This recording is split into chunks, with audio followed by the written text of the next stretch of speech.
Bonjour à toutes et à tous et bienvenue dans notre deuxième webinaire du LabUC by Seabird avec ses partenaires Cantalis, FinTech experte dans les données, l'analyse financière et les solutions technologiques, et Vermeil, qui est une FinTech également, spécialiste dans les solutions logicielles et digitales pour le secteur de la banque et de l'assurance.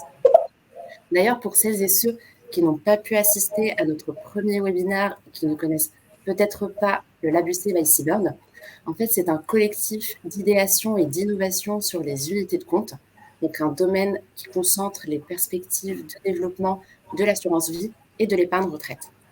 Tout au long de l'année, ce collectif partagera avec vous ses inspirations et ses expertises complémentaires à travers des événements comme le webinaire d'aujourd'hui et des publications destinées principalement aux assureurs. Et ce sera pour leur proposer un regard nouveau et complet sur des thématiques de marché disruptives et stratégiques, toujours en lien avec les unités de compte. Aujourd'hui, notre objectif est de débattre avec vous autour de la thématique des modes de gestion délégués en assurance vie et épargne retraite, et plus spécifiquement la gestion pilotée ou profilée et la gestion sous mandat. Est-ce qu'on peut parler d'opportunités pour mieux servir les épargnants? Peut-être un nouveau moyen pour se démarquer. En tout cas, ces deux types de gestion déléguée représentent des enjeux opérationnels que nous allons vous présenter lors de ce webinaire. Alors, in fine, lorsqu'on dit gestion pilotée ou gestion sous mandat, de quoi parle-t-on réellement?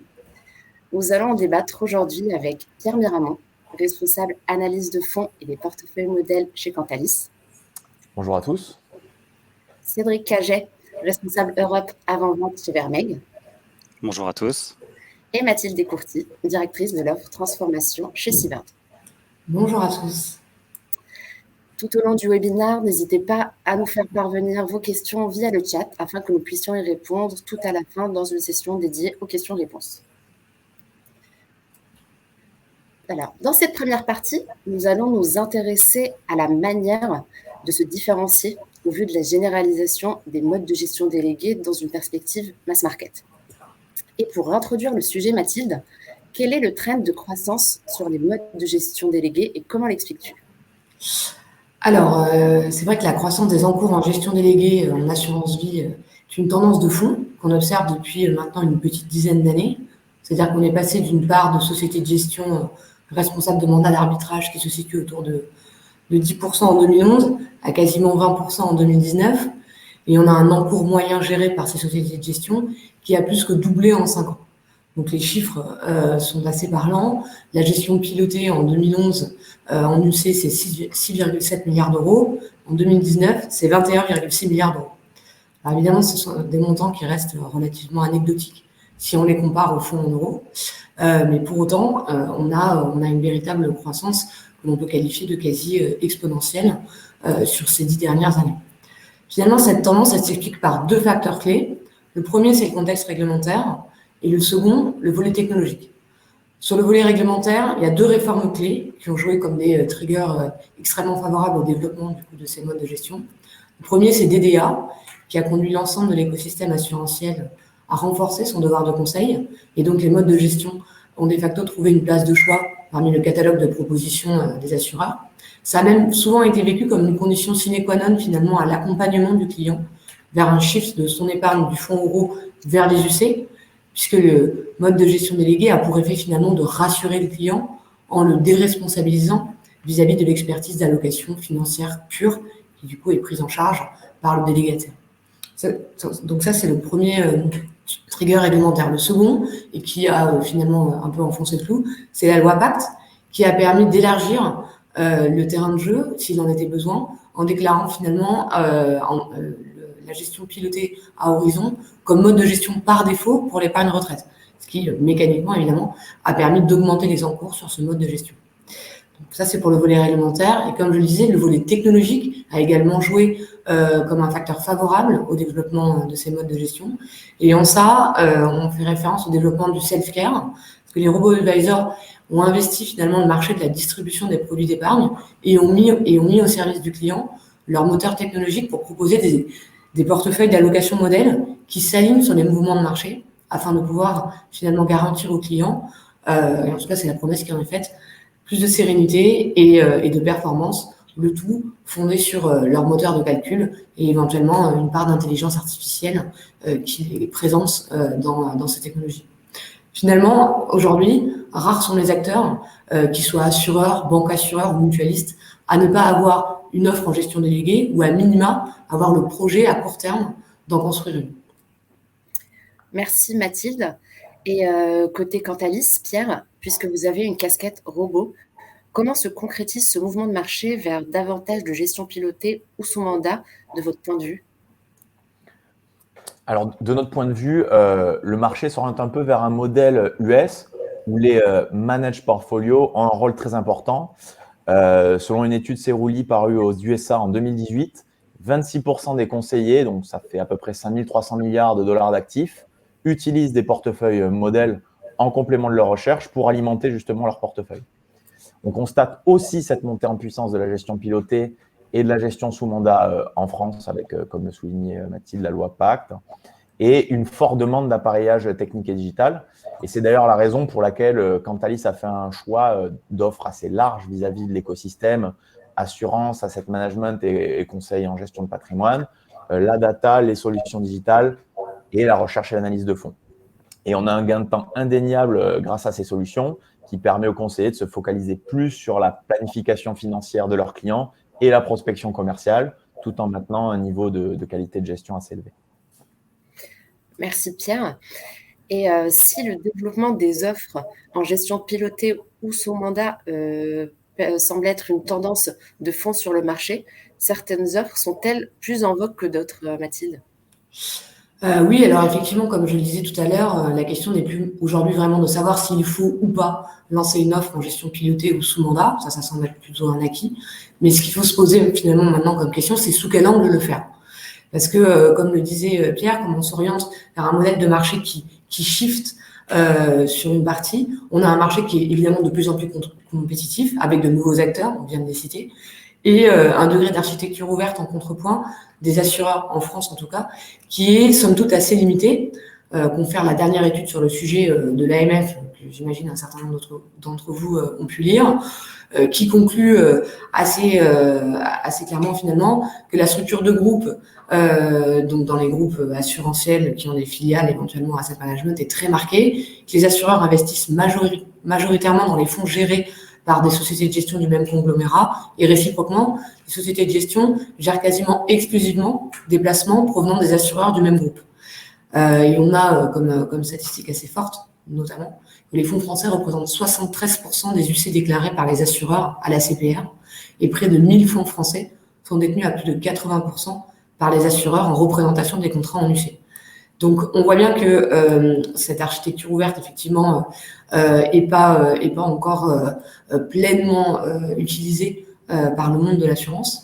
Et donc, la question est de savoir comment on se démarque si, en plus, on a un terrain de jeu de l'offre qui est relativement borné à ce stade. Donc, ce qu'on observe sur le marché, quand même, c'est 3 grandes tendances dans les offres. La première, c'est le développement de la gestion thématique, qui permet de sortir un peu des classiques profils prudents, médiums et plus agressifs, et qui permet à une clientèle retail finalement de davantage s'approprier son projet de placement épargne, parce que thématique parle plus qu'un niveau de SRRI ou un niveau de risque prix, bien qu'il ait toute son importance. Donc ça, c'est la première grande tendance. Et parmi ces thématiques, celle qui se distingue le mieux, en tout cas sur la dernière année, c'est les thématiques climatiques, les thématiques eau et les thématiques smart cities. L'ensemble ayant en toile de fond, évidemment, porté par la vague ISR. Donc voilà, la première tendance, c'est la thématisation de la gestion.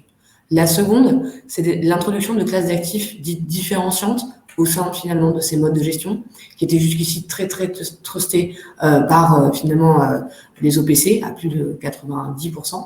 Et on voit de plus en plus de gestion pilotée ou sous mandat qui intègrent des supports immobiliers, du private equity ou encore des ETF qui sont encore peut-être plus trustés par les nouveaux entrants dont on parlait tout à l'heure, à savoir les robo-advisors, pour lesquels des acteurs comme par exemple Yomoni, Nalo ou WeSave ont développé des gammes à part entière. Donc ça, c'est la deuxième tendance. Et la troisième, qu'on peut voir comme un dernier axe, c'est la retailisation de la gestion luxembourgeoise, qui a été finalement largement en avance sur le volet de la délégation de gestion personnalisée. C'est un marché qui existe depuis très longtemps chez eux et qui était resté relativement confidentiel à ce stade et surtout considéré comme très haut de gamme. Et on assiste à une relative démocratisation des fameux FID, les fonds intermédiaires, ou des FAS, les fonds d'assurance spécialisés, qui sont aujourd'hui considérés comme des véhicules privilégiés de l'assurance vie. Et l'ensemble des compagnies d'assurance françaises notamment, qui ont des filiales au Luxembourg, se servent de ce marché à la fois comme d'un fer de lance, mais aussi, et on y reviendra, comme d'un bac à sable opérationnel, parce que les process finalement préexistent déjà au Luxembourg et sont extrêmement différents des classes d'actifs qui étaient éligibles dans les gestions déléguées en France, qui, comme on disait, étaient majoritairement trustées par les OPC. Donc, quand on commence à intégrer des classes d'actifs un petit peu plus exotiques, évidemment, l'expérience luxembourgeoise permet à un certain nombre d'assureurs qui ont un rapport de proximité avec ces acteurs-là, de pouvoir capitaliser sur l'expérience du Luxembourg. Très clair, Mathilde. Et Cédric, vous qui intervenez sur différents marchés, quel constat faites-vous côté Vermeg sur le rapprochement des schémas directeurs France et Lux, tant au niveau des systèmes de gestion que des briques actifs? Donc aussi bien sur le marché luxembourgeois que sur le marché français. On observe aussi un très fort attrait pour les solutions qui permettent de gérer les UC. Comme vous l'avez évoqué, il faut répondre à un double besoin, le besoin que vous appelez la retailisation, donc à des volumes de plus en plus importants sur les ordres et sur les contrats. Et en besoin numéro 2, le fait d'intégrer une nouvelle classe d'actifs, de nouveaux modes de gestion, et donc d'avoir de la flexibilité dans le traitement des UC. Donc c'est pourquoi chez Vermeg, on intervient pour accompagner un grand nombre d'assureurs sur le volet solutions, avec une brique middle office UC, qu'on vient intercaler entre d'un côté les outils passifs et de l'autre côté les marchés, avec les différents partenaires, les banques, les dépositaires, les sociétés de gestion. Donc on automatise, on contrôle le maximum les process liés aux UC, et on vous détaillera ça un petit peu plus tard dans le webinaire. Merci Cédric. Et Pierre, côté Cantalis, vous êtes également très présent au Luxembourg. Quel regard portez-vous sur leur positionnement vis-à-vis des offres françaises? Selon nous, l'offre luxembourgeoise, elle a un peu une avance de cycle par rapport à la France. Pas de fonds euros, habitué à intégrer des gestions un peu plus sophistiquées, des produits immobiliers structurés, quelques autres produits que Mathilde a cités. On vient de le souligner, cette offre de gamme, elle se retailise pour pénétrer le marché français. Et en fait, finalement, l'entrée sur le marché français a un effet proactif envers ce dernier qui a tendance à lui se maturer pour s'adapter à une clientèle, désormais familiarisée à des offres à plus forte valeur ajoutée sur les prestations de conseil, sur les GP, sur les GSM dont on parle aujourd'hui. Ok, merci Pierre. Et si le modèle français de l'épargne se rapproche en termes d'offres du marché luxembourgeois sur certains points, qu'en est-il des conséquences sur le fonctionnement de la chaîne de valeur épargne dans son ensemble, c'est-à-dire de la conception de l'offre à sa distribution? Pierre. Alors, on avait avant un modèle classique où en amont, les asset managers ou les banques privées construisaient les gestions pilotées, puis l'assureur référençait les produits et les mettait à disposition dans ses contrats, avant que les réseaux d'agents généraux assureurs, les réseaux bancaires retail et les conseillers en gestion de patrimoine ne les distribuent. On a en fait une translation de la ligne qui séparait la production de la distribution. La frontière est beaucoup moins nette entre les acteurs. Aujourd'hui, on a l'assureur qui peut construire ses propres gestions pilotées avec un asset interne ou externe, une banque privée ou via des services de robo-advisory. On a aussi le cas de figure où les CGP construisent leur propre gestion pilotée et se branchent avec un assureur. Les réseaux bancaires et CGP continuent bien entendu d'être des distributeurs, mais parfois l'assureur distribue lui-même via des parcours self-care. Et même les robots peuvent être constructeurs de gestion pilotée pour leur propre compte. Donc on a vraiment un environnement beaucoup plus flou, beaucoup plus fusionné, on va dire. Pour donner un exemple, Cantalis a un robot advisor qui lui permet de créer des gestions pilotées sur des critères purement quantitatifs, selon un cahier des charges défini. Cela peut être d'ailleurs en marque blanche. Et on a une société en conseil de gestion patrimoine, investisseurprivé.com par exemple, qui fait appel à ce service en B2B, 2C. Effectivement, moi je rejoins tout à fait ce que vient d'exposer Pierre, parce qu'on assiste vraiment à ce qu'il décrit, c'est-à-dire une hybridation du modèle. Et la configuration qui prévalait précédemment, où in fine, l'assureur délégué quasiment purement et simplement, car il n'avait pas ou peu le savoir-faire, et jouait le rôle d'intermédiaire pur, c'est quand même une configuration qu'on voit de moins en moins. Aujourd'hui, les acteurs l'ont bien compris, et si à la fois l'assureur se dote de moyens humains et techniques pour piloter authentiquement ses délégataires, il conclut aussi, pour les plus avancés d'entre eux, un certain nombre de partenariats différenciants avec, comme le disait Pierre, des assets ou des fintechs ou des CGP pour venir développer leur offre et construire leur image de marque auprès d'une clientèle à la fois retail et premium, qui, comme on le disait, au regard de la croissance des encours, est de plus en plus nombreuse. On a donc à la fois un changement de paysage et de paradigme pour les assureurs qui se positionnent en véritable partenaire, finalement, comme disait Pierre, vis-à-vis des sociétés de gestion, des distributeurs, voire des clients finaux, et plus seulement en intermédiaire, ce qui évidemment implique un changement à la fois de posture, mais également une montée en charge opérationnelle côté assureur. Alors justement, Mathilde, quels enjeux opérationnels pour les assureurs et comment absorber cette charge tout en maîtrisant les coûts de production? Alors, déjà pour répondre à cette question, on va essayer de clarifier les termes en eux-mêmes, parce qu'on a régulièrement tendance à amalgamer gestion sous mandat et gestion pilotée. On attend d'ailleurs souvent tout un tas d'acceptions différentes, type gestion sous mandat pilotée, gestion profilée, gestion déléguée, gestion dédiée, ou encore orientation de gestion. Et finalement, on ne sait plus vraiment ce que l'on veut réellement désigner et surtout quelle est la réalité concrète qu'il y a derrière ces termes. Or, en fait, la gestion pilotée et la gestion sous mandat sont opposées en termes de manière déjà d'adresser le marché. Il y a un prisme collectif derrière la gestion pilotée, alors qu'il y a un prisme individuel derrière la gestion sous mandat. Il y a un prisme retail derrière la pilotée, alors qu'il y a un prisme plus premium derrière la gestion sous mandat, bien qu'on y reviendra, les tickets d'entrée aient tendance à diminuer côté gestion sous mandat, et en contrepoint, l'offre à s'étoffer côté gestion pilotée. Par ailleurs, et donc au-delà de ces différences d'approche du marché en lui-même et de segmentation, les process opérationnels qui prévalent derrière sont purement et simplement opposés. C'est-à-dire qu'en gestion pilotée, on a un modèle qui se rapproche vraiment de la gestion libre au regard du cycle opérationnel. C'est-à-dire que concrètement, c'est le passif qui drive l'actif. Avec cet ordre-là, la société de gestion envoie une grille d'allocation qui est préconstruite, qui respecte, enfin normalement, les critères du mandat de gestion signé avec l'assureur. L'assureur la contrôle. Si elle est OK, il l'injecte dans ses systèmes de passifs et il passe les ordres en représentation. Donc on est vraiment sur un schéma qui ressemble à de la gestion libre, différence étant que c'est la société de gestion qui envoie la grille d'allocation et non le client qui fait son choix lui-même dans son annexe financière. A contrario, la gestion sous mandat a un cycle qui est complètement inversé. C'est-à-dire que la société de gestion mandataire gère l'allocation en toute autonomie, évidemment sur les bases là encore des bornes du mandat, et envoie le compte-rendu des opérations qu'elle a passées lui-même à l'assureur via les dépositaires interposés qui contrôlent les univers et derrière, l'assureur valorise son passif sur la base des VL qu'il a contrôlé lui-même, sur la base des avis d'opérer qu'il a reçus de la part des dépositaires. Donc, par construction, les enjeux sont pas du tout les mêmes. Sur la gestion pilotée, il y a un enjeu de volumétrie et donc de qualité de la data au moment du passage d'ordre, parce qu'évidemment, plus on a des volumes et plus on prend le risque, si on se trompe, que ça coûte cher derrière de repasser un ordre complémentaire. Pour la gestion sous mandat, le principal enjeu, c'est un enjeu d'interfaçage avec les dépositaires et de calcul correct pour bien retransmettre côté passif la bonne valorisation. Donc, on a un savoir-faire et des contrôles qui se situent opérationnellement pas du tout au même endroit.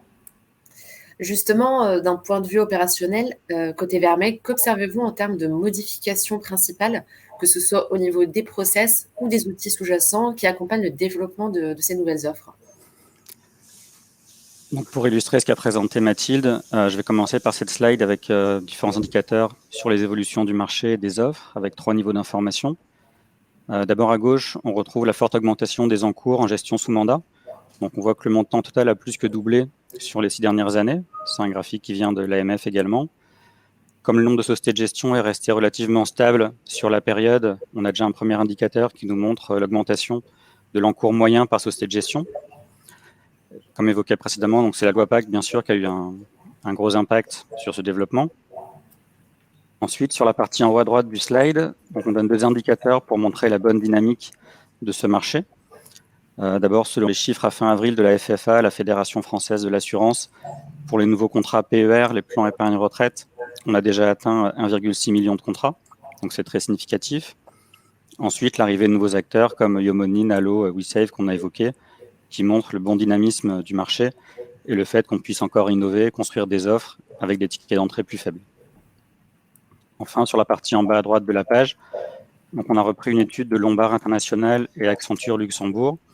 Pour l'étude, ils ont interrogé un panel de professionnels du wealth management sur le critère le plus important pour eux au moment de choisir un partenaire pour les UC. Donc le critère numéro 1, c'est la rapidité et l'efficacité de la chaîne opérationnelle.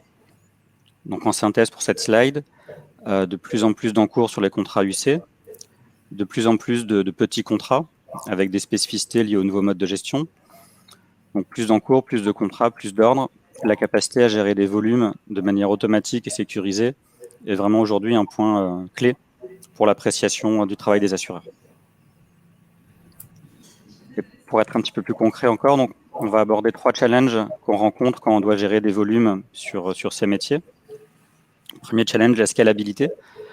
Donc la scalabilité, déjà bien sûr, c'est technique. Il faut avoir une solution qui est nativement conçue pour intégrer des volumes importants et qui puisse s'adapter quand les volumes augmentent ensuite. Donc là, on parle de parallélisation, de clustering, de fonctionnement en mode cloud, etc. La scalabilité, c'est aussi le fait d'automatiser les processus, d'avoir un traitement complètement STP. Plus on fonctionne de façon automatique, plus on peut se permettre d'augmenter les volumes sans risquer de voir augmenter significativement les coûts pour la gestion des volumes. Et la scalabilité, enfin, c'est aussi permettre de s'adapter aux évolutions du business. On parle d'architecture ouverte, donc il est très fréquent pour un assureur de devoir embarquer de nouveaux dépositaires ou de nouvelles sociétés de gestion. Donc c'est important d'avoir une grande souplesse pour l'onboarding de ses partenaires et voilà, très rapidement pouvoir travailler avec eux. Deuxième challenge ici, la traçabilité. Donc il y a tout un chaînage à mettre en place entre d'un côté les ordres côté passif, les demandes de souscription rachat qui viennent des clients finaux de l'assureur, et de l'autre côté les ordres qu'on passe réellement sur le marché. Donc pour plein de raisons, on va avoir des écarts, des différences entre ce qui se passe côté passif et ce qui se passe côté marché. Dans la solution Soliam qui est éditée par Vermec, donc on classe ces écarts en écarts structurels et écarts résiduels. Des écarts structurels quand ce sont des écarts connus. On peut avoir plein de différentes catégories d'écarts justifiés. On va simplement surveiller sans forcément chercher à les corriger dans l'immédiat. Et des écarts résiduels où là, on va devoir passer des ordres de correction pour réduire les écarts entre l'actif et le passif. Quelques exemples d'écarts qu'on retrouve très fréquemment, donc par exemple des minimums de souscription. Côté passif, le client a pu investir pour un montant plus faible que ce qu'on peut acheter sur le marché. Donc pour se couvrir sur le marché, on doit choisir d'être en sous-couverture ou en sur-couverture. Un autre exemple, la décimalisation. Donc là encore, côté passif, on autorise aux clients de faire des achats pour des montants fortement décimalisés, alors que sur les marchés, on n'a pas les mêmes règles et on va devoir choisir d'arrondir à la hausse ou à la baisse pour pouvoir se couvrir. Ensuite, en autre exemple d'écart, on peut avoir des ordres bloqués, rejetés, annulés côté actif qui vont entraîner des écarts. Côté passif, on peut avoir aussi des erreurs ou des retards dans la gestion, le fait de recevoir des ordres un peu plus tard que prévu, donc on va rater des cut-offs. On peut avoir des retards côté dépositaire, donc il y a vraiment plein de raisons qui vont entraîner ces écarts et on doit pouvoir les suivre, les mesurer à tout moment. Donc la piste d'audit entre l'actif et le passif est essentielle pour bien comprendre ce qui s'est passé pour un flux donné et retracer toute la chaîne. Le troisième challenge qu'on met en avant ici, c'est l'aspect contrôle. On va le détailler après. Donc, pour pouvoir automatiser sereinement la chaîne de traitement, on a des contrôles à mettre en place. Par exemple, quand on fait l'envoi des ordres sur le marché, on peut avoir des contrôles sur des ordres qui dépassent un certain montant, pas les envoyer, de faire une validation manuelle avant envoi. Ou alors, on peut avoir certains fonds blacklistés ou sous surveillance, où pareil, on va demander une intervention manuelle avant de faire les envois sur le marché. Quelques process spécifiques aussi, par exemple sur des classes d'actifs, SCPI, SCI. On peut souhaiter les temporiser pour avoir un traitement spécifique en fin de mois. Et on va aller sur la page suivante pour détailler un peu les contrôles. Donc sur cette page, on présente ici la chaîne de traitement entre les différents systèmes de la chaîne UC. À gauche, on peut avoir un ou plusieurs systèmes passifs. C'est à ce niveau qu'on a tout le détail des contrats et la gestion des clients assurés.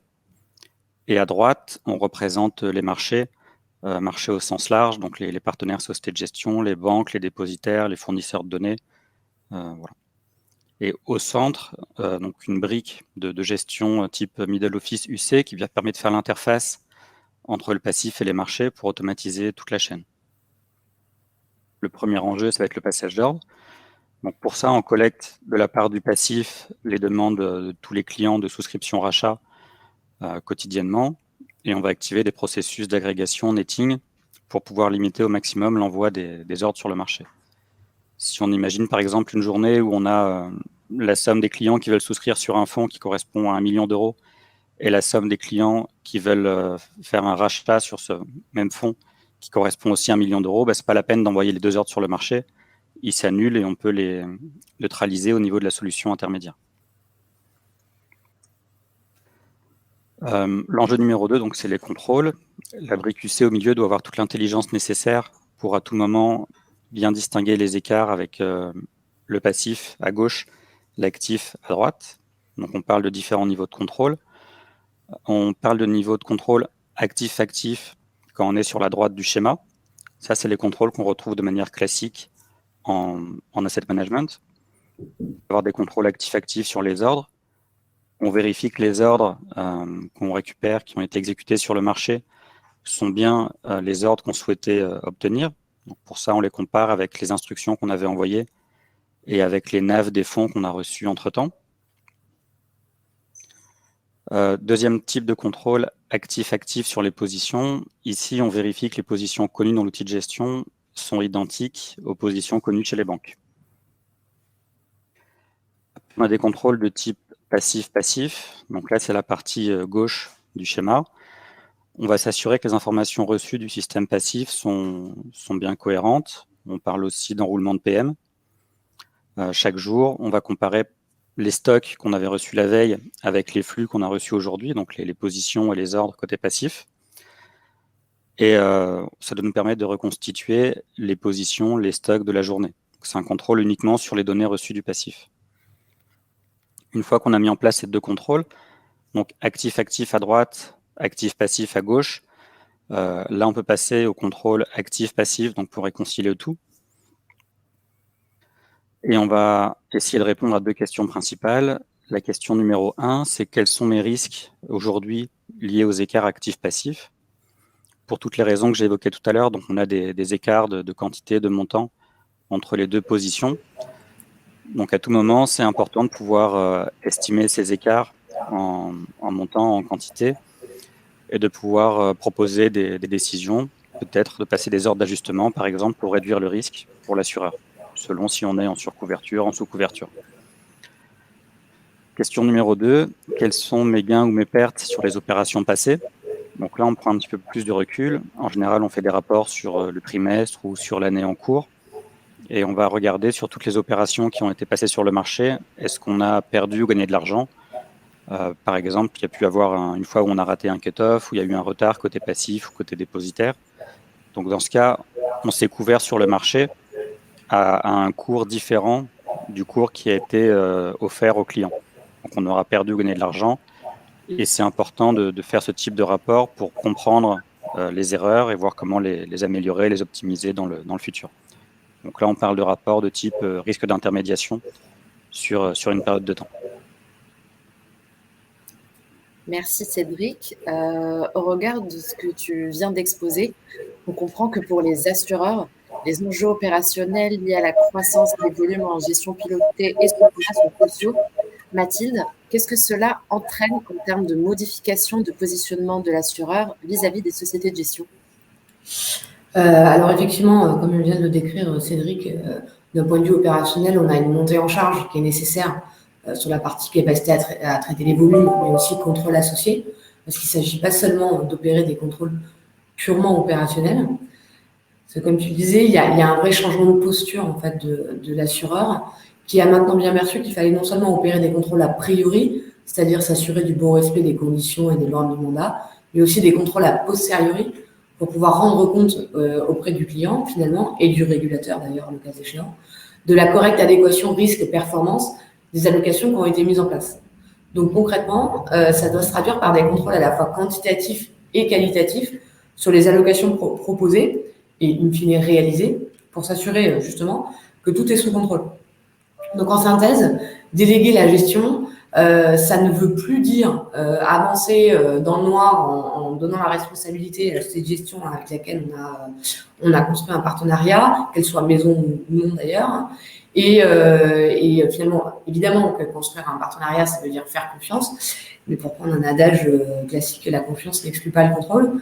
Et donc, les comités de gestion avec les sociétés de gestion ne sont plus ou ne doivent plus être uniquement des présentations très top-down du réalisé par le gérant à l'assureur, mais des véritables instances dans lesquelles il y a des échanges entre assureurs et sociétés de gestion qui sont authentiquement au service d'une gestion calibrée au mieux pour le client. Et ça, c'est un vrai changement. On évoquait tout à l'heure un changement de paradigme. Il est très important, celui-ci. Il est quasi culturel, en fait, pour que l'assureur, quelque part, voilà, retrouve une place dans ce rapport avec le gérant, bien qu'on ait basculé, comme disait Pierre tout à l'heure, dans un marché qui ressemble de plus en plus au marché US sur ce point. Merci Mathilde, c'est très clair. Et Pierre, côté Cantalis, face à cette nécessaire modification du positionnement assureur vis-à-vis des sociétés de gestion, quels moyens peuvent-ils authentiquement utiliser? Alors, en réalité, derrière ces enjeux de contrôle et de reporting, on a un enjeu d'accès et de diffusion de l'information en interne pour un meilleur contrôle, une meilleure veille concurrentielle, un équilibre du rapport de force avec les sociétés de gestion partenaires et en externe pour toute communication client ou distributeur. Finalement, être en capacité d'intégrer, de contrôler, de consolider, de consulter, de comparer data, ça fait beaucoup d'éléments et ça implique donc un cahier des charges de plus en plus exigeant à respecter sur les outils en termes d'exhaustivité de l'information, avec la prise en compte de toutes les spécificités de calcul, éléments de valorisation des fonds euros, les frais de gestion, les arbitrages effectués, la gestion des OST, la possibilité d'intégrer des supports au-delà des OPC et du support euro, type immobilier ETF. Donc, ça implique aussi plus de fraîcheur dans l'information, avec la demande de calcul des gestions pilotées, gestion sous mandat en temps réel, les affichages des UC et des mises à jour automatiques des performances. Et il y a une exigence aussi en termes d'accessibilité à l'information. Elle se veut rapide vers l'ensemble des documents réglementaires, avec même de l'information supplémentaire sur les produits type fiches fonds, historiques, indicateurs financiers. Et bien sûr, j'en oublie certains. D'ailleurs, sur le slide, on illustre cette interface utilisateur chez Cantalis avec les différentes étapes de la chaîne de valeur de l'outil. À gauche, de la synthèse du portefeuille contenant l'historique, les analyses financières à différents horizons temporels. Au milieu, les listings exhaustifs de produits et leurs spécifications. Et pour terminer, on a un peu l'outil en bout de chaîne, le comparateur de performance, que ce soit des fonds ou bien des gestions pilotées ou gestions sous mandat. Et d'ailleurs, j'en profite pour faire un zoom sur une des parties qui, selon nous, est une des plus importantes dans ce cahier des charges, c'est celui des calculs. On a dégagé 3 points clés qu'on pense indissociables de cette étape de travail. Donc, je les ai déjà un petit peu évoqués, hein, mais la première, c'est de prendre en compte toutes les caractéristiques et spécificités de calcul. Alors là, on a fait apparaître un tableau dans lequel on en retrouve quelques-unes, hein, donc reconstruction de la série historique, gestion des OST, prise en compte des frais, valorisation du support euro. Le deuxième point clé, c'est le fait que cette information soit fraîche, soit délivrée avec une périodicité à minima quotidienne. Et enfin, le dernier point, c'est qu'il faut toujours avoir en tête la perspective commerciale que l'outil doit supporter. Et justement, Pierre, d'un point de vue business, qu'est-il attendu comme niveau de service de la part de l'assureur? Alors, on en a déjà parlé, hein, mais pour faire une remise en contexte rapide, on a une réglementation favorable à la gestion pilotée, loi PAC, MiFID II, DDA. C'est un petit peu devenu l'option par défaut pour beaucoup de solutions d'épargne. On a un contexte financier qui incite à la mise en place de solutions, des taux encore bas, disons, des mesures restrictives sur les fonds euros, des valos élevés.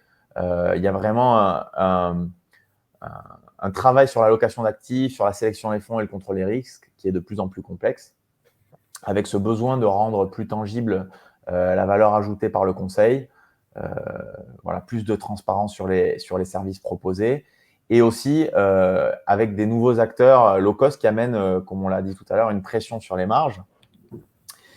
Et il y a aussi de nouvelles opportunités, à condition d'être bien outillés, type PER et épargne salariale, puisque les épargnants souhaitent investir à long terme et être accompagnés dans les choix structurels par des conseillers financiers. Et 2 exemples pour illustrer ce propos. Le premier, c'est un exemple de positionnement dans un environnement devenu assez, voire ultra concurrentiel.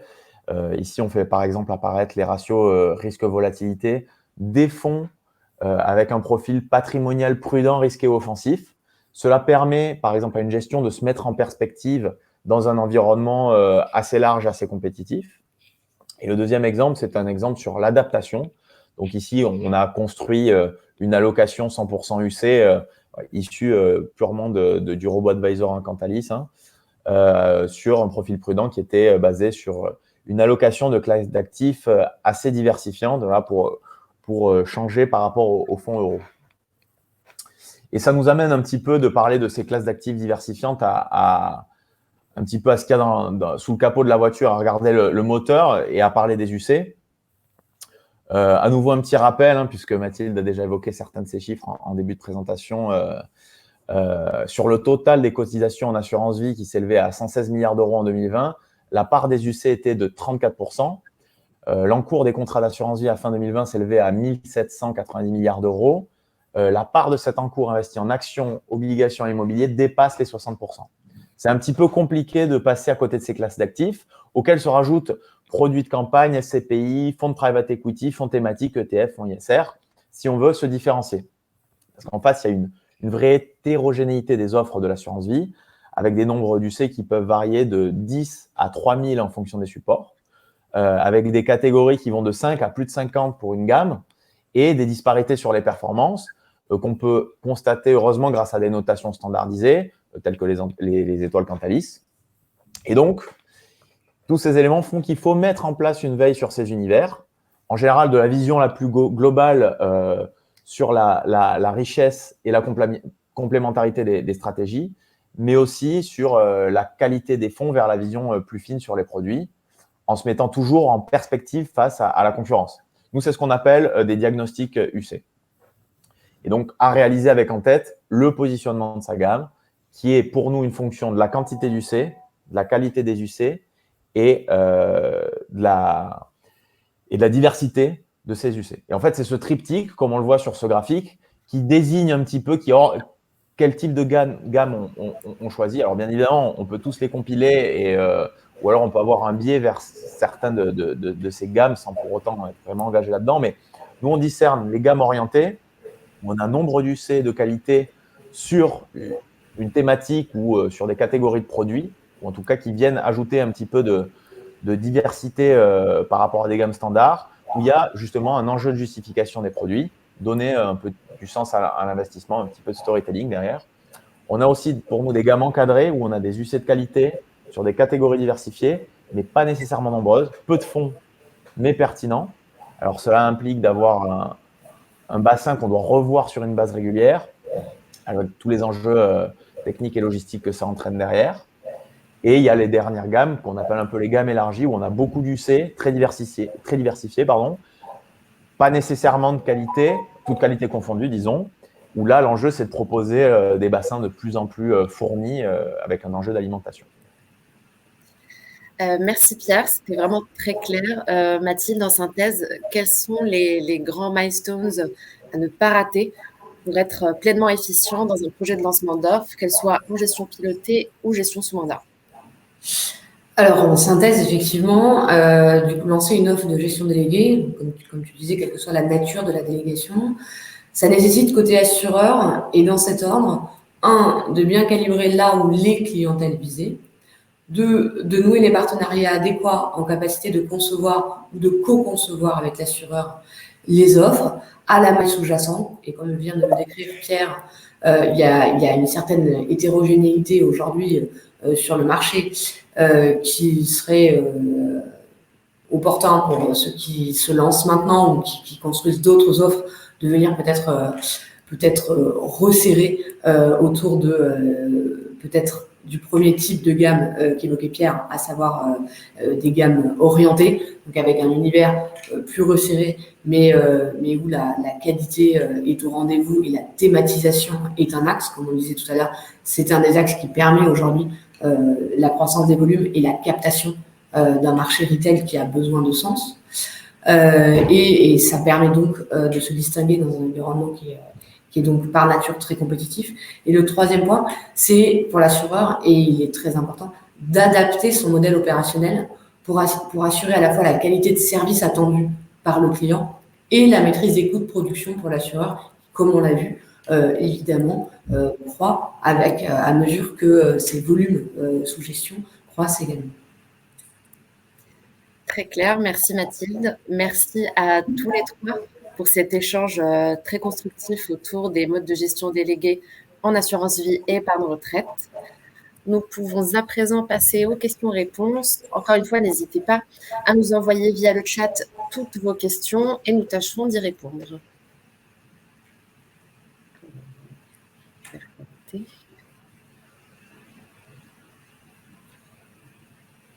Alors, j'ai le sentiment qu'il y a une question pour Pierre déjà. Oui, déjà, donc c'est une question de Nicolas. Bonjour à tous. Pierre, vous avez parlé de diagnostic UC. Sous quelle forme cela se présente concrètement? À quel résultat aboutit ce genre d'étude? Merci.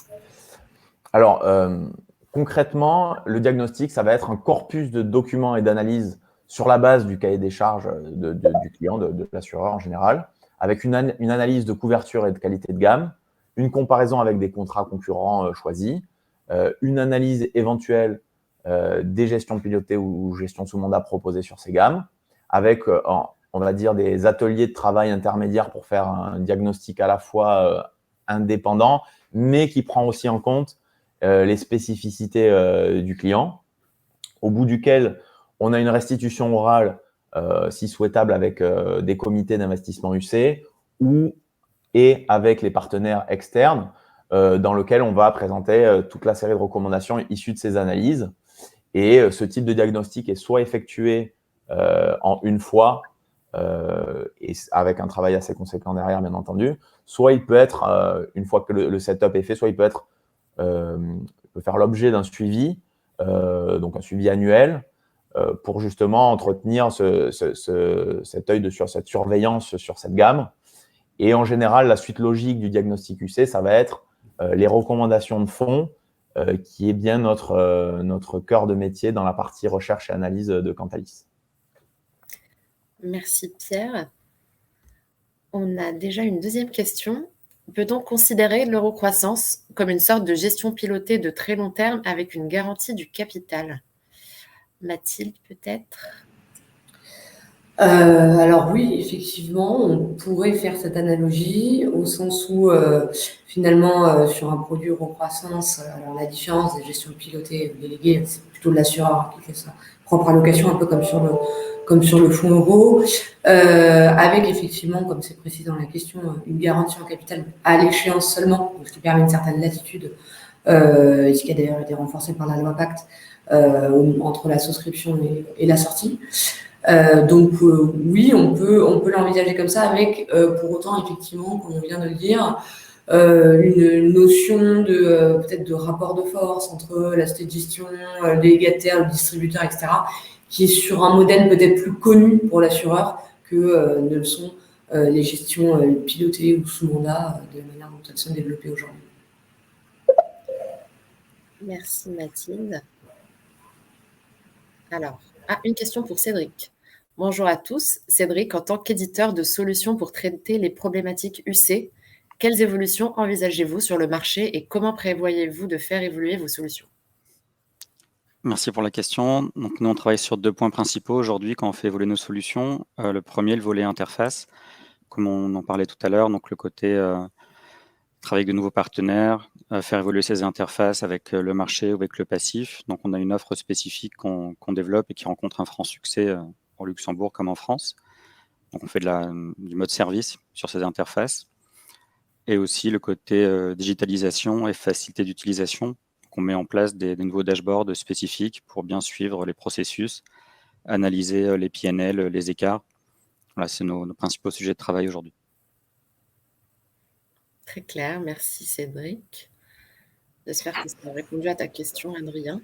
En tout cas, je confirme que l'analyse des écarts en PNL est une demande forte des assureurs. Et donc, que l'évolution soit apportée, c'est effectivement, à mon avis, un axe très structurant côté assureur.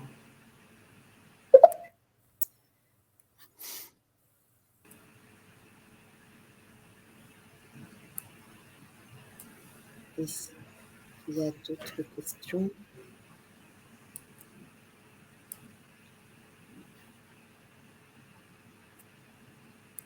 Ok, très bien. Nous arrivons du coup à la fin de ce webinaire. Un grand merci à Mathilde, Pierre et Cédric d'avoir répondu à toutes ces questions. Merci à tous d'avoir participé à ce webinaire dédié au mode de gestion délégué en assurance vie et épargne retraite. Évidemment, la présentation vous sera envoyée par mail à l'issue du webinaire, ainsi que le lien vers le replay. Et j'en profite pour vous inviter à répondre à notre questionnaire de satisfaction qui va s'afficher en pop-up et qui nous permettra d'améliorer nos échanges lors des prochains webinaires. Encore merci à tous et nous vous souhaitons une très bonne journée. Merci. Merci et très bonne journée. Bonne journée. Bonne journée.